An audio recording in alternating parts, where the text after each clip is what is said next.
Hey guys, నేనైతే ఈ వీడియోలో చికెన్ నగెట్స్ ఎలా చేయాలో చూపిస్తున్నాను. నేను ఈ ఛానల్ కొత్తగా స్టార్ట్ చేశాను. So please keep your support and show your support. ముందుగా 4 బ్రెడ్ ముక్కలు తీసుకుని దాన్ని ఫైన్ పౌడర్ చేసుకొని పక్కన పెట్టుకోండి.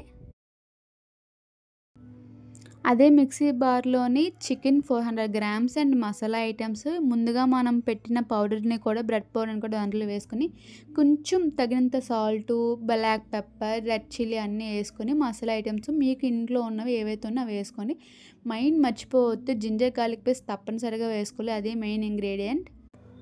గ్రైండ్ చేసుకున్నాక ఇలా వీడియోలో చూపించినట్టుగా వస్తుంది. ఇది మన చేతికి అంటుకోకుండా మనం కొంచెం ఆయిల్ చేతికి రాసుకొని మనకు నచ్చిన షేప్లో కట్ చేసుకొని ఎగ్లో డిప్ చేసుకుంటే సరిపోద్ది. దాని తర్వాత మళ్ళీ దానిపైన కోటింగ్ బ్రెడ్ పౌడర్ వేసుకుంటే సరిపోతుంది. మనకి నచ్చిన షేప్లో చేసుకొని ఎయిర్ ఫ్రైయర్లో పెట్టుకుంటే సరిపోతుంది. ఒక side 200 Celsius and 10 minutes to 11 minutes పెట్టుకుంటే సరిపోద్ది. మళ్ళీ ఫ్లిప్ చేసుకుని సేమ్ అదే 200తో పెట్టుకొని 10 minutes ఉంచుకుంటే మనకి ఇష్టమైనవి చికెన్ నగెట్స్ రెడీ అయిపోతాయి. ఇదైతే చాలా చాలా ఈజీ ప్రాసెస్. ఆయిల్తో కన్నా ఎయిర్ ఫ్రైయర్ అనేది మనకి కరెంట్ ఖర్చు అయినా కూడా అసలు వెయిట్ లాస్ ఉన్న వాళ్ళైతే చాలా బెస్ట్ అని చెప్పచ్చు.